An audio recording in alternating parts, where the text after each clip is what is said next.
अरे वाह, ये तो बहुत ही सुंदर झुमके हैं जी। मैं कल ही अपनी साड़ी के साथ ये वाले झुमके पहनूंगी।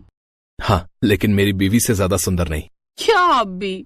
फिर अगली सुबह नहाने के बाद राधा खाना बनाने रसोई में जाती है। तभी उसकी ननद रश्मि वहाँ आती है और उसके झुमके देखकर कहती है, अरे वाह भाभी, आपके झुमके तो बड़े सुंदर हैं। ये कब लिए? ये कल ही तुम्हारे भैया लाए हैं। सुंदर है ना? हाँ, आपको पता है मैं कब से ऐसे झुमके ढूंढ रही थी, लेकिन मुझे मिल ही नहीं रहे थे। क्या आप अपने झुमके मुझे दे सकते हैं प्लीज? आप दूसरे ले लेना। आज तो मैं कॉलेज यही पहन कर जाऊंगी। राधा उसे ना नहीं कर पाती और उसे वो झुमके दे देती है। ऐसे कुछ दिन बीत जाते हैं। राधा और आलोक की शादी की सालगिरह होती है। सालगिरह की बहुत बहुत बधाई हो बेटा, सदा खुश रहो। थैंक यू माँ जी। अब चलो भी भैया भाभी, बाहर चलकर अपनी शादी की सालगिरह का केक काट लो, सब इंतजार कर रहे हैं। हाँ हाँ चलो राधा। वो दोनों मिलकर केक काटते हैं। फिर राधा अनमोल को गिफ्ट देती है। वाह, ये वॉच तो मुझे कब से चाहिए थी। Thank you so much. तुम कितने अच्छे से ये बात जानती हो। वैसे मैं भी तुम्हारे लिए कुछ लाया हूँ, ये देखो। वाह, ये साड़ी तो बहुत ही सुंदर है। और बहू, ये तेरे लिए कंगन मेरी तरफ से। थैंक यू माँ जी, थैंक यू। अब ये तो बहुत ही सुंदर है। इस साड़ी के साथ कितने अच्छे भी लग रहे हैं ना। अब राधा की नजर उस साड़ी और कंगन पर होती है। सचमुच ये तो बड़ी सुंदर है। कुछ दिन बाद ये साड़ी तो मैं हथिया ही लूंगी। फिर कुछ दिन बाद, भाभी वो आपकी साड़ी और कंगन मुझे चाहिए थे। वो क्या है ना, मेरे कॉलेज में फंक्शन है तो मुझे वो पहनना था। बेचारी राधा ने अभी तक वो साड़ी एक बार भी नहीं पहनी थी और फिर बड़े भारी मन से वो साड़ी और कंगन उसे दे देती है। ऐसे कुछ दिन बीत जाते हैं। एक रोज राधा अपने मायके में 4 दिन रहने जाती है। फिर लौटते वक्त, ये ले बेटा, ये सूट तेरे लिए, इनमें से पसंद कर ले, जो चाहिए बाकी मैं दुकान वाले को लौटा दूंगी। हर बार कहती है माँ ये सूट थोड़े हल्के रंग का है, इसका डिजाइन अच्छा नहीं है, इसीलिए दुकान वाले से कहकर ये सूट उठा लाई। अब इसमें से कोई 2 तू रख ले, बाकी मैं उसे वापस कर दूंगी। सास और ननद के लिए सूट मैंने पहले ही लाकर रख दिए हैं। ओह अच्छा, वैसे माँ मुझे ये वाला और ये वाला पसंद है, इन्हें मैं रख रही हूँ। राधा अब चल, देर हो रही है। अच्छा माँ, मैं चलती हूँ। आते रहना बेटा। राधा वो सूट लेकर ससुराल आ जाती है। बहू, तू जब से मायके गई है ना, मेरा तो दिल ही नहीं लग रहा। अच्छा किया अनमोल बेटा, तू इसे ले आया। लेकिन बहू, तू लेकर तो छोटा बैग गई थी, फिर इतना बड़ा बैग क्या भर कर ले आई? वो माँ ने कुछ मिठाइयाँ, घी और सूट दिए। माँ ने आपके और ननद जी के लिए भी कपड़े भिजवाए, मैं आपको दिखाती हूँ। तभी उसकी ननद भी वहाँ आ जाती है। राधा वो सूट उनको दिखाने लगती है। ये लो ननद जी, माँ ने ये वाला सूट तुम्हारे लिए भेजा है। अच्छा, दिखने में तो ठीक ही है, लेकिन मुझे ना भाभी वो वाला ज्यादा अच्छा लग रहा है, क्या मैं वो रख लूं? बेटी, वो सूट भाभी का है। हाँ होगा, लेकिन ये गुलाबी रंग ना मुझ पर बड़ा खिलेगा और मेरे पास ऐसे रंग का सूट भी नहीं है, तो मैं ये रख रही हूँ। तू अपना सूट रखना, क्यों दूसरों के सूट पर नजर रखती है? दूसरा कहाँ माँ, ये भाभी तो है और मुझे पसंद आ गया तो इसमें मैं क्या करूँ? क्यों भाभी? हाँ माँ जी, कोई बात नहीं, ये रख लेगी। अब ननद अपनी भाभी का सूट रख लेती है और बेचारी राधा को फिर से बेमन से वो सूट रखना पड़ता है। ऐसे ही समय बीतता है और अब राधा के देवर अंकुर की शादी भी हो जाती है और अब घर में एक और भाभी यानी कि छोटी भाभी आ जाती है। शादी के कुछ दिन बाद, ये लो प्रज्ञा, ये पायल मैं तुम्हारे लिए लाया हूँ। शादी से पहले तो मैंने तुम्हें काफी सारे गिफ्ट्स दिए, लेकिन शादी के बाद ये मेरा तुम्हें पहला गिफ्ट है। ओह थैंक यू, ये बहुत ही सुंदर है। मैं अभी ये पायल पहन लेती हूँ।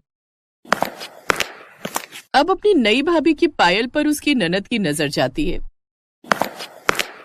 भाभी, आप ना प्लीज ये पायल मुझे दे दो। क्या है ना, मुझे बड़ी पसंद है और आप भैया को बोल दो वो आपके लिए दूसरा ले आएंगे। नहीं, ये शादी के बाद मेरा उनकी तरफ से पहला गिफ्ट है, तो इसे तो मैं ही रखूंगी। भाभी, आपकी ननद आपसे पहली बार कुछ मांग रही है और आप इतना सोच रही हैं। अब ना चाहते हुए भी उसे वो पायल उसे देनी ही पड़ती है, लेकिन इन सब से उसका मूड काफी खराब होता है। कुछ दिन बाद प्रज्ञा अपने लिए ऑनलाइन शॉपिंग करके कुछ कपड़े मंगवाती है, जिसमें से आधे से ज्यादा तो ननद ही उठा लेती है। क्या भाभी, आपने अपनी शादी पर भी तो कितनी सारी शॉपिंग की थी, अब ये वाले तो मैं रख रही हूँ। अब वो उसके वो कपड़े भी रख लेती है, लेकिन प्रज्ञा अब मन ही मन सोचती है, ननद को तो सब चाहिए, लेकिन अगर मैंने इसे नहीं रोका तो इसकी ये हरकत बढ़ती जाएगी।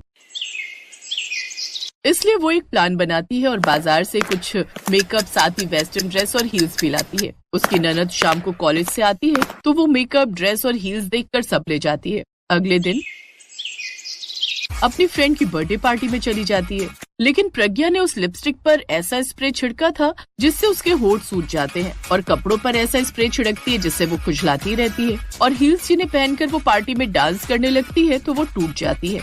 लगता है रश्मि तूने ये सारा सामान ना मंगल बाजार से खरीदा है, तभी तो ये सैंडल टूट गई। और होठ कैसे हो गए तेरे? अरे तूने अपने होठों की सर्जरी की है क्या? कितनी गंदी लग रही है। क्या? नहीं तो। अरे ये क्या हो रहा है?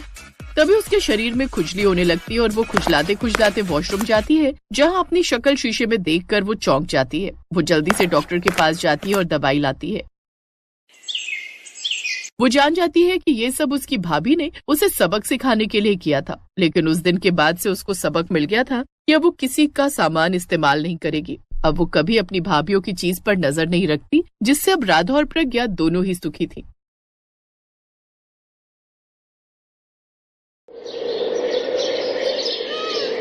सर्दियों का मौसम था।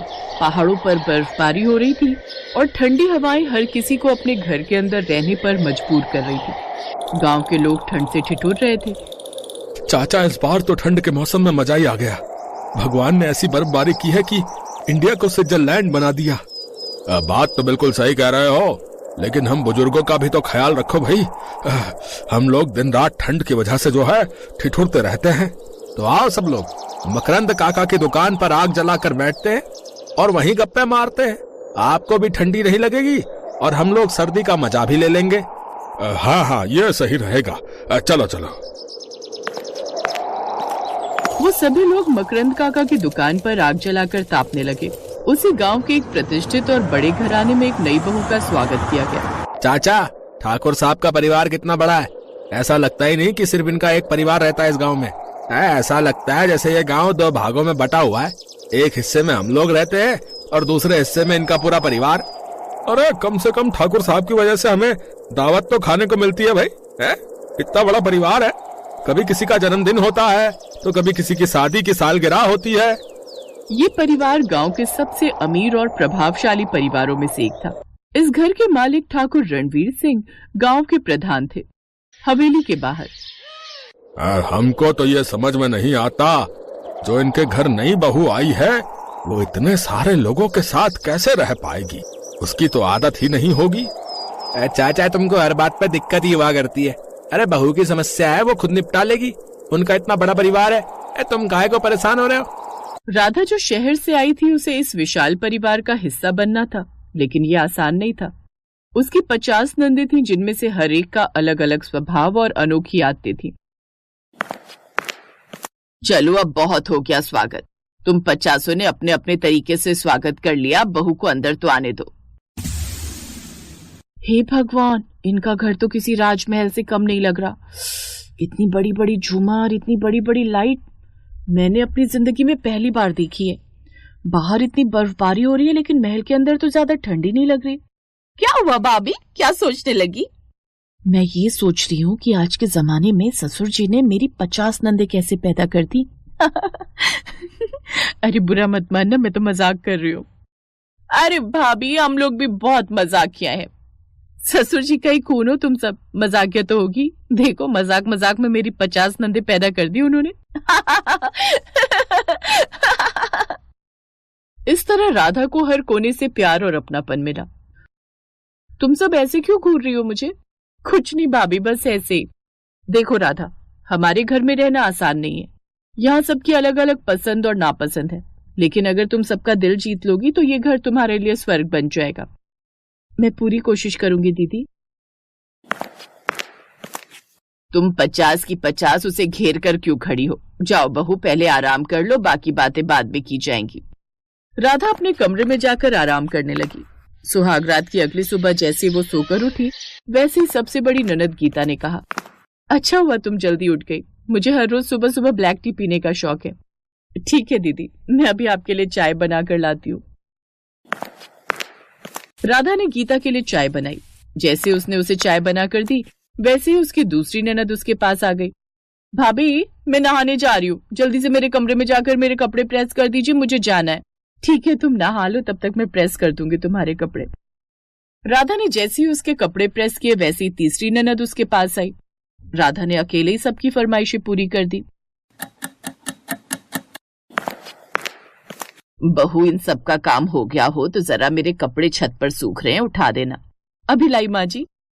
तो इस तरह कोई ननद उससे सुबह जल्दी उठकर चाय बनाने की फरमाइश करती, कोई उससे अपने कपड़े प्रेस करवाती, कोई उससे अपने पसंदीदा खाने की फरमाइश कर देती, और तो और कुछ नंदे जानबूझकर उसे परेशान करने के लिए अजीब अजीब सवाल पूछती। भाभी ये बताओ, पहले लड़का आया या लड़की? पहले लड़की ही आई होगी, क्योंकि लड़की के बिना लड़का पैदा ही नहीं हो सकता। तभी वहां उसकी सास आ गई।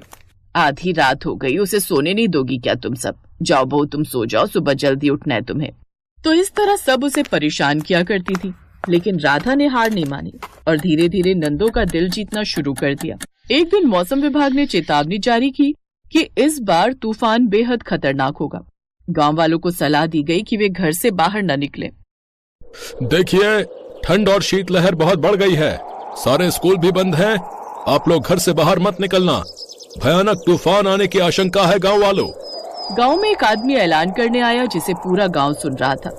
ठाकुर का परिवार भी इस तूफान की तैयारी करने लगा। घर के दरवाजे और खिड़कियां मजबूती से बंद कर दी गईं, लेकिन तूफान इतना भयंकर था कि उसने पूरे गांव को हिलाकर रख दिया। वो आदमी जैसे ही मौसम की जानकारी देकर गया, वैसे ही तूफान शुरू हो गया। सड़क के किनारे रहने वालों का क्या होगा? ऊपर वाला हर किसी के लिए कोई ना कोई जुगाड़ कर ही देता है। तूफान की तीसरी रात अचानक गांव के पहाड़ी इलाके से एक जोरदार आवाज आई। पता चला कि बड़ा पत्थर खिसक कर गांव के बीचों बीच गिरा था। एक आदमी ठाकुर साहब के घर पहुंचा। अरे ठाकुर साहब, इस बार तो लगता है हमारा गांव बचेगा ही नहीं, पहाड़ कट कट कर गांव में गिर रहे हैं, एक बड़े से पत्थर ने आधे गांव को खत्म कर दिया ठाकुर साहब। ये खबर जैसे ही ठाकुर के घर पहुंची तो वहां खलबली मच गई। परिवार के सारे लोग डरे हुए थे, लेकिन राधा ने हिम्मत नहीं हारी। उसने अपनी नंदों को इकट्ठा किया और कहा, हमें कुछ करना होगा, ये गांव हमारा परिवार है और हमें इसे बचाना होगा। हम 51 लोग मिलकर बहुत कुछ कर सकते हैं। लेकिन हम क्या कर सकते हैं राधा? बताती हूँ। राधा ने अपनी नंदों को जिम्मेदारियां बांट दी। राधा और उसकी 50 नंदों ने मिलकर ऐसा काम किया जिसकी कोई उम्मीद नहीं कर सकता था। उन्होंने सभी को जिंदा मलबे के अंदर से बाहर निकाल लिया। उन्होंने न केवल गांव वालों की जान बचाई, बल्कि उन्हें ये भी सिखाया कि मिलजुल कर किसी भी मुश्किल का सामना किया जा सकता है। बेटिया, तुम लोगों ने तो आज वो कर दिखाया जो बड़े से बड़ा नेता भी नहीं कर सकता। जब तूफान खत्म हुआ तो गांव के हर आदमी ने ठाकुर के परिवार को धन्यवाद दिया। राधा ने अपनी सूझबूझ और नंदों की मदद से ये साबित कर दिया कि अगर इरादे मजबूत हो तो कोई भी मुश्किल असंभव नहीं। इस घटना के बाद राधा का नाम पूरे गांव में सम्मान के साथ लिया जाने लगा।